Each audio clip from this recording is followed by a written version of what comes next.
Welcome back to Tanya in 5. The last few days, we've been studying chapter 46.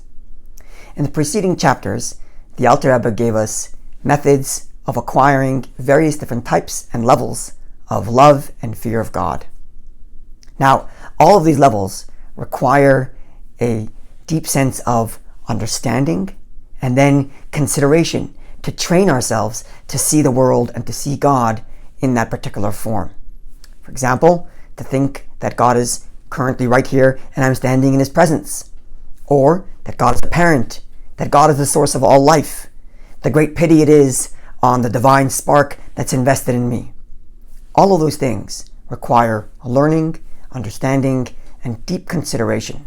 The reason why it requires such work is because these feelings aren't natural. A person doesn't necessarily naturally feel in the human sense that God is a parent or that God is a source of life or that God is in my presence. I have to train myself to think that way, and I have to understand it and consider it deeply. In chapter 46, the Alter Rebbe gives us a method of serving God with true love and true attachment without the requirement of any deep philosophical understanding.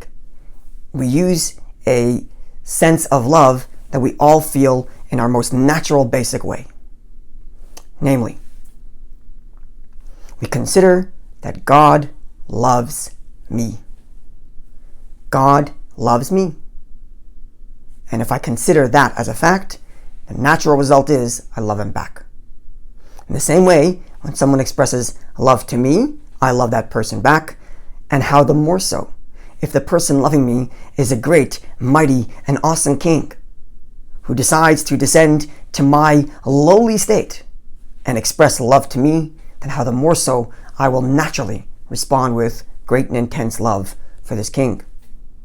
The same thing is true times infinity with God. God is the master, intense, lofty, infinite, great, amazing king over all the universes. And He decided to descend to my small little petty world and offer me the opportunity to become one with Him through Torah and mitzvahs. He gives me the Torah and mitzvahs and says, please, I want to give you a hug. I want to give you a kiss. I want to embrace you with true love through this mitzvahs. And when I think of mitzvahs as God's way of embracing me and expressing His love for me, naturally, I will fall back in love with Him. Now, it's true that the deeper I understand the greatness of God, and the deeper I understand how comparative to Him I am nothing, and therefore I will further and more deeply understand what it means that God descended to my world to offer me an opportunity to love Him back. It's true that the more I understand that, the deeper I will feel this intense love. But it doesn't need that deep understanding.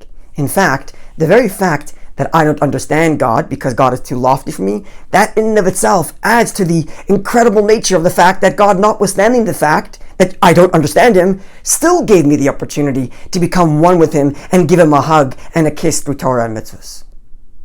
So my not understanding God, in fact, in some ways, fuels love even more. I don't understand Him, and yet He still gives me the opportunity to love Him. He still wants to give me a hug. He still wants to raise me out of my petty little world and raise me up to His level where I can do His mitzvahs and His will. It's mind-blowing.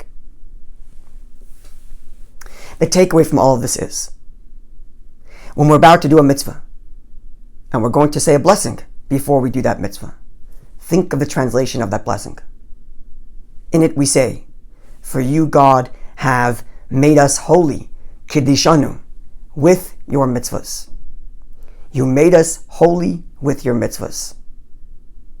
Like a man, when he betroths his wife, he uses that same word, I make you kiddush to me, I make you holy unto me, and that husband and wife become exclusively one for each other. Likewise, God says, I make you exclusively mine in this mitzvah. You and I become one. And you and I become one, not on your level, but on my level. In this act, you become elevated to the status of the divine, one with God Himself. How amazing, and with what kind of joy and love and intense feeling of excitement will we do the mitzvah if we think of that beforehand. Looking forward to seeing you when we conclude chapter 47.